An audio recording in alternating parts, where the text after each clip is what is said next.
100-রও বেশি ড্রেস ও স্যুট সাজানো হয়েছে মধ্যযুগ থেকে 19 শতকের ইতালীয় শিল্পকর্মের পাশে। এর মধ্যে রয়েছে রিচার্ড গিয়েরের আমেরিকান গিগালোতে পরা পোশাক কিংবা কেটি হোমসের মেট গালাতে পরা লাল পোশাকের সংস্করণও। এমন চমকপ্রদ চিত্রের দেখা মিলল ইতালির মিলান শহরে। সম্প্রতি মিলান ফ্যাশন উইকে শুরু হয়েছে জর্জিও আরমানির পোশাক প্রদর্শনী।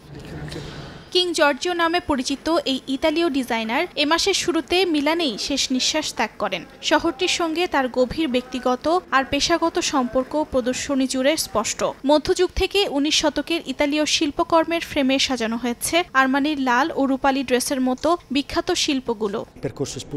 এটি এমন একটি প্রদর্শনী যা এই আর্ট গ্যালারিকে আরও আকর্ষণীয় করে তোলে। এতে সামনে আসে আরমানির গত 50 বছরের অনুসন্ধানী কাজের ধারা, যা মূলত মিলানের ঐতিহ্যের প্রতিফলন। এটি আমাদের জন্য শুধু আনন্দ নয়, দায়িত্বও ছিল, কিন্তু একই সঙ্গে আমরা গভীরভাবে আবেগ আপ্লুত, কারণ এই প্রদর্শনীটি আমরা তার সঙ্গেই উদ্বোধন করার প্রত্যাশা করেছিলাম। এই আয়োজন শুধু শোকের মুহূর্ত নয়, বরং 50 বছরের যাত্রাপথ উদযাপনের মঞ্চ। ফ্যাশন উইকের সমাপনীতে ব্রেরা আর্ট মিউজিয়ামে প্রদর্শিত হবে আরমানির স্প্রিং কালেকশন। এভাবেই তার বিদায়ের আবহে ফ্যাশন দুনিয়া পাচ্ছে নতুন অধ্যায়ের সূচনা।